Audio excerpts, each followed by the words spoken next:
Hello guys, कशा आहात सर्वजण? मजेत ना? तर मी श्रेया सातपुते घेऊन आले परत एक तुमच्यासाठी नवीन ब्लॉग.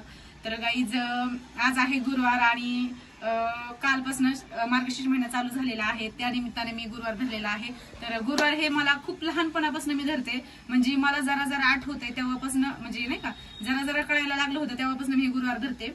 आणि म्हणजे लहान होते तेव्हाच आई पण, माझी आजी पण मला बोलायची की नाही का, उपवास धर उपवास धर.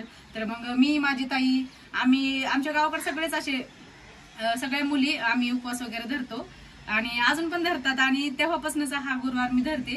तर अजूनपर्यंत सोडलेला नाहीये बघा. तर तेच गुरुवार मी आज धरलेला आहे मार्गशीर्ष महिन्याचा. आणि आज पहिला गुरुवार आहे. तर त्याचीच पूजा वगैरे करणार आहे. कशा पद्धतीने मी पूजा करणार आहे, कशी नाही, ते तुम्हाला कळलंच थोड्या वेळामध्ये. तर चला, आता पूजेचा टाइम वगैरे झालेला आहे. मी पटकन आता आवरून घेणार आहे आणि भेटते तुमच्याशी थोड्याच वेळामध्ये. चलो, मी आता माझं सगळं रेडी झालंय बघा. साडी वगैरे मस्तपैकी रेडी झाली आणि आता पूजा करायचा टाइम झालेला आहे. तर चला, मी आता पूजा मांडून घेणार आहे साधे सिंपल पद्धतीनं. तर बघा मी कशी पूजा मांडते ते.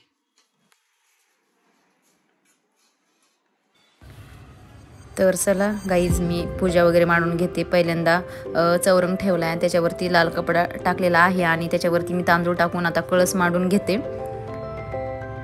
आणि कळसावरती स्वस्तिक काढून घेणार आहे.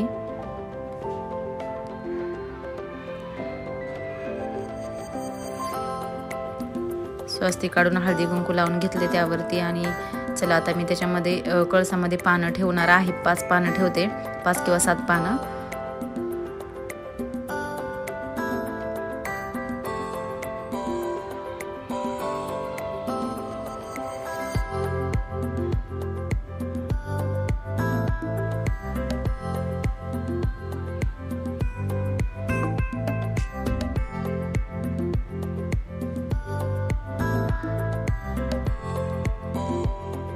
पानं वगैरे मांडून झालेले आहेत आणि आता मी नारळ ठेवला त्यावरती. आणि आता बाकीची जी पूजा आहे ती मांडून घेणार आहे.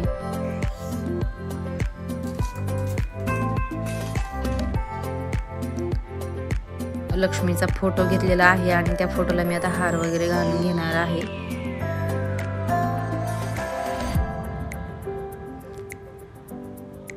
आता इथे फुलं वगैरे ठेवते सगळीकडे. आणि फ्रूट्स आणले होते, तर केळी आणली होती त्यांनी.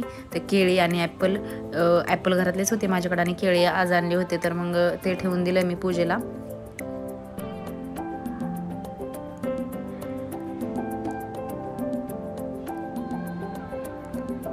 तर हे लक्ष्मीचं पुस्तक घेतलंय मी.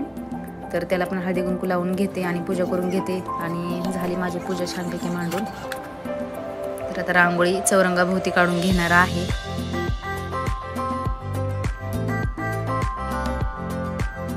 साधी सिंपलच पूजा वगैरे मांडलेली आहे.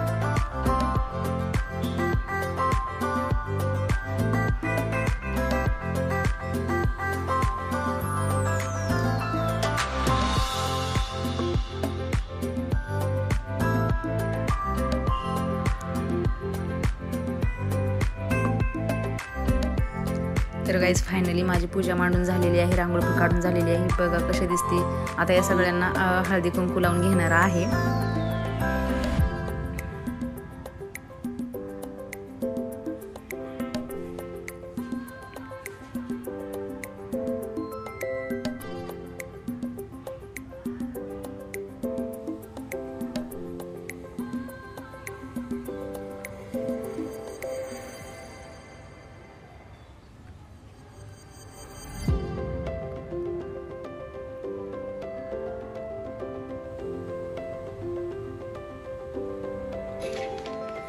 तर गाईज, फायनली माझी पूजा वगैरे मांडून झालेली आहे. बघा कशी मांडली आहे मी. साधी सिंपलच पद्धतीने मांडले. दरवर्षी मी अशीच मांडत असते. तर चला, आता पूजा तर मांडून झाली. आता मी कहाणी वाचणार आहे. तर चला, मी स्टार्टिंग करते आता.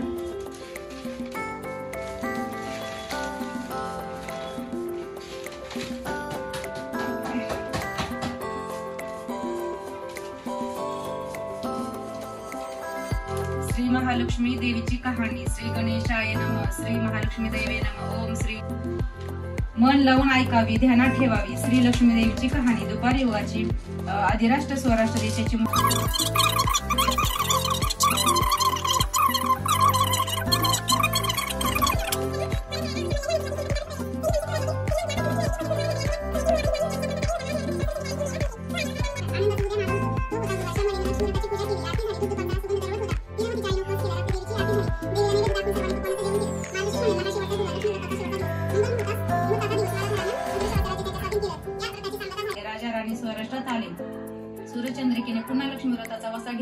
जन्म पाळला. घरची स्थिती सुधारली. राजाचे 7 पुत्र दूर देशाहून अचानक घरी आले. त्यांना पाहून आई वडिलांना आनंद झाला. या व्रतामुळे राजा राणी सुखी झाले. दुःखाचे वादळ सरले. अशी 60 अवताराची कहाणी. 5 अवतारी सुफळ संपूर्ण. सर्वांनी देवीला वंदन करावे. त्यांचं घर सदैव आनंदित राहावे अशी लक्ष्मी देवीला प्रार्थना.